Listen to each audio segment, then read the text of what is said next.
Hello friends, welcome to iExamBee। I am Satakshi, your faculty at iExamBee। और मैं आज आपसे डिस्कस करूंगी कि IBPS SO राजभाषा अधिकारी में किस तरह के ट्रांसलेशन क्वेश्चंस आते हैं।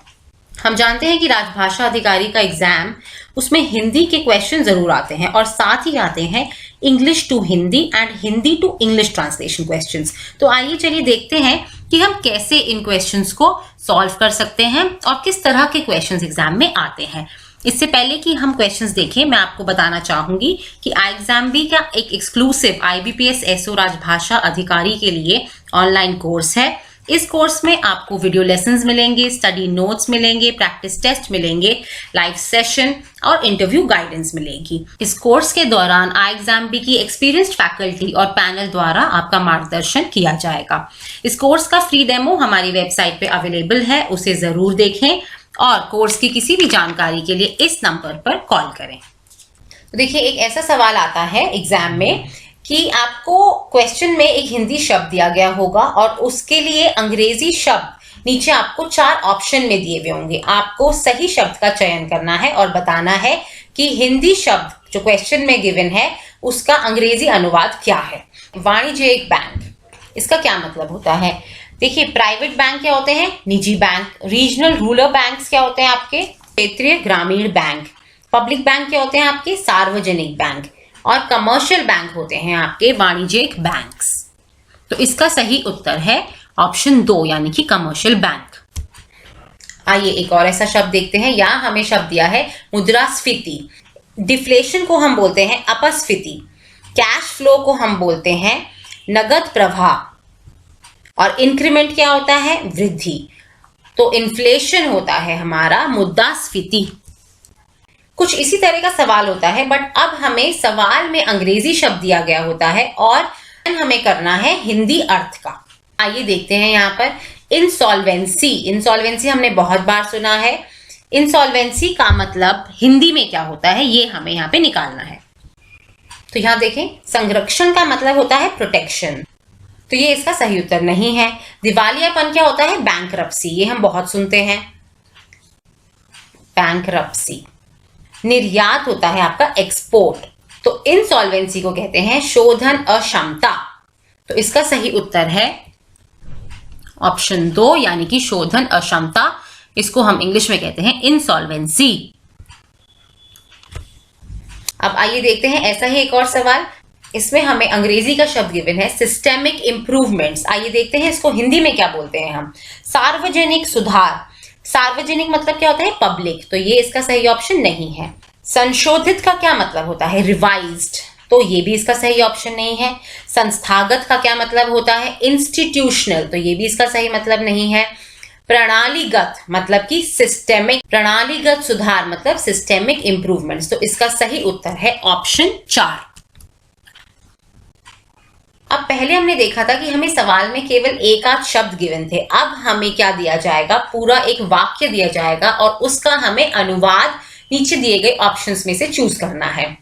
तो ऐसे ही होगा, या तो आपको सवाल में हिंदी वाक्य दिया जाएगा और आपको ऑप्शंस में से अंग्रेजी अनुवाद चुनना है, या आपको सवाल में अंग्रेजी वाक्य दिया जाएगा और आपको गिवन ऑप्शंस में से उसका अनुवाद जो कि हिंदी में क्या होगा ये आपको चुनना है। तो आइए ऐसा ही एक सवाल देखते हैं।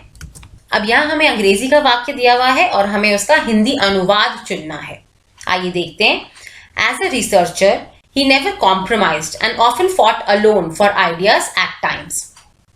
तो रिसर्चर को क्या बोलते हैं हम? विश्लेषक का क्या मतलब होता है? विश्लेषक मतलब होता है एनालिस्ट। तो क्या यहाँ पे सवाल में कहीं एनालिस्ट है? नहीं है। तो इसलिए हम ये वाला ऑप्शन डिस्कार्ड कर देंगे, हटा देंगे। विश्लेषक वाला जो भी ऑप्शन होगा, एक और विश्लेषक का ऑप्शन है, ये भी हमारा सही उत्तर नहीं होगा।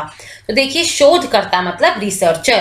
तो यहाँ है एक शोधकर्ता के रूप में उन्होंने कभी समझौता नहीं किया, कॉम्प्रोमाइज्ड, समझौता नहीं किया। और अक्सर, अक्सर मतलब ऑफन, फॉट अलोन, अकेले लड़ाई लड़ी। For what? For ideas. Ideas मतलब विचार, विचार के लिए लड़ा। तो विचार हमारा कहाँ है? यहाँ थर्ड ऑप्शन में। यहाँ क्या है? अध्यात्म। अध्यात्म का क्या अर्थ होता है? मतलब स्पिरिचुअलिटी। तो ये तो क्वेश्चन में कहीं नहीं है स्पिरिचुअलिटी। तो अध्यात्म वाला ऑप्शन हमारा गलत होगा। सही ऑप्शन है हमारा नंबर 3 यानी कि एक शोधकर्ता के रूप में उन्होंने कभी समझौता नहीं किया और अक्सर विचारों के लिए कई बार अकेले लड़ाई लड़ी। अब ऐसे ही हमें प्रश्न में हिंदी वाक्य दिया गया होगा और फिर हमें ऑप्शंस में से उसका सही अंग्रेजी अनुवाद चुनना है। तो आइए ऐसा ही एक प्रश्न देखते हैं। भारत को हरित हाइड्रोजन का उत्पादन करने के लिए नवीकरणीय ऊर्जा का उपयोग करने पर ध्यान केंद्रित करना चाहिए, जिससे हमें जीवाश्म ईंधन के आयात में कटौती करने में मदद मिलेगी। अब आइए हमें ऑप्शंस देखते हैं। India should try to use का मतलब क्या हुआ कि कोशिश करनी चाहिए, बट हमारे सवाल में कहीं कोशिश शब्द है ही नहीं, तो ये दोनों ऑप्शंस हम पहले ही हटा देंगे। आइए बाकी के ऑप्शन देखते हैं। इसमें लिखा है इंडिया शुड फोकस, 3 और 4 ऑप्शन में लिखा है इंडिया शुड फोकस मतलब ध्यान केंद्रित करना, जो कि हमारे सवाल में यहाँ पे लिखा हुआ है, इसीलिए ये दोनों ऑप्शन हो सकते हैं। हम आगे पढ़ेंगे। India should focus on using renewable sources, और यहाँ लिखा है रिन्यूएबल एनर्जी। यहाँ देखिए नवीकरणीय ऊर्जा मतलब एनर्जी, नॉट सोर्सेस, तो सोर्सेस वाला ऑप्शन भी हमारा गलत है। तो हम ऑप्शन 4 देखेंगे, इसको पूरा पढ़ेंगे और देखेंगे क्या ऑप्शन 4 सही ट्रांसलेशन है कि नहीं। देखिए India should focus on using renewable energy to produce green hydrogen which will help us cut down on fossil fuel imports. ये बिल्कुल सही है। अगर आप देखेंगे यहाँ लिखा है जीवाश्म ईंधन यानी कि फॉसिल फ्यूल, और यहाँ लिखा है आयात यानी कि इंपोर्ट्स, यहाँ लिखा है कटौती करने में मदद मिलेगी, मतलब कि हेल्प अस कट डाउन, जो कि यहाँ पे लिखा हुआ है। तो ऐसे ही जो हमारा चौथा ऑप्शन है वो एकदम सही है, हमें 5वां ऑप्शन नहीं चूज करना है। इसका आंसर है ऑप्शन नंबर 4। तो देखिए ऐसे ही सवाल आते हैं हमारे IBPS SO राजभाषा के एग्जाम में।